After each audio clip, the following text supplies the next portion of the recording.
Ini adalah kisah nyata teman satu kampung saya, Tio namanya. Kisah ini terjadi beberapa tahun yang lalu.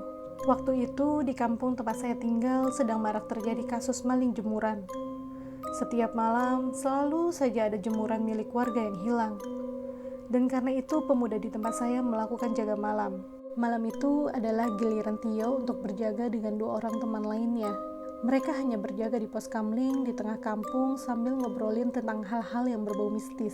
Tio bercerita kalau dia pernah diberitahu orang tuanya bahwa keranda mayat di pemakaman umum di kampung kami sering mengejar orang ketika malam tiba. Kata Tio, keranda akan mengejar orang yang mengejaknya dengan kata-kata pupus ijo godong gedang. Karena penasaran, Tio dan kedua temannya memutuskan untuk membuktikan apakah ucapan orang tua Tio itu benar atau tidak. Lalu mereka mendatangi kuburan tersebut. Suasana kuburan pada malam hari sangat seram dan bikin merinding.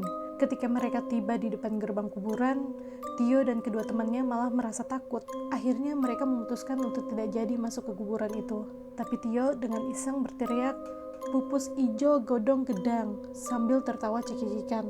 Aneh bin ajaibnya, saat setelah Tio mengucapkan kata-kata itu, mereka melihat keranda mayat yang ada di sebuah gubuk kecil di tengah-tengah perkuburan itu tiba-tiba bergetar dengan sendirinya. Meskipun dari kejauhan, namun suara gaduh yang ditimbulkan keranda itu terdengar jelas oleh mereka. Beberapa saat kemudian, keranda itu bergetar semakin kuat seolah ada yang memeganginya, dan tiba-tiba melayang ke arah Tio dan teman-temannya. Dengan panik, mereka bertiga segera berlari meninggalkan kuburan tersebut. Singkat cerita, kedua teman Tio lolos dari kejaran keranda yang kesetanan itu. Namun malang bagi Tio, ternyata keranda itu hanya mengincar dirinya saja.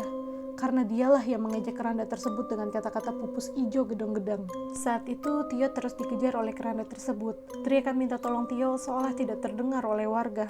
Karena lokasi kuburan tersebut memang lumayan jauh dari rumah warga. Ketika sampai di sebuah perkebunan tebu, Tio bersembunyi di antara rimbunnya tanaman tebu. Karena pikirnya keranda itu akan kesulitan untuk mencarinya. Tapi tetap saja keranda itu mengetahui lokasinya bersembunyi. Tiba-tiba sebuah kekuatan goib menerjang rimbunan tebu, sehingga membuat pepohonan tebu itu tersibak seolah memberikan jalan untuk keranda yang kesetanan itu. Akhirnya keranda itu memojokkan Tio dan berhasil menangkapnya. Lalu yang Tio rasakan setelah itu, semuanya menjadi gelap. Keesokan harinya, orang tua Tio mencari Tio yang sejak tadi malam belum pulang dari ronda. Setelah ditanyakan ke teman-temannya Tio, akhirnya orang tuanya langsung menuju kuburan. Dan benar saja, ternyata Tio ditemukan sedang tertidur di dalam keranda tua itu.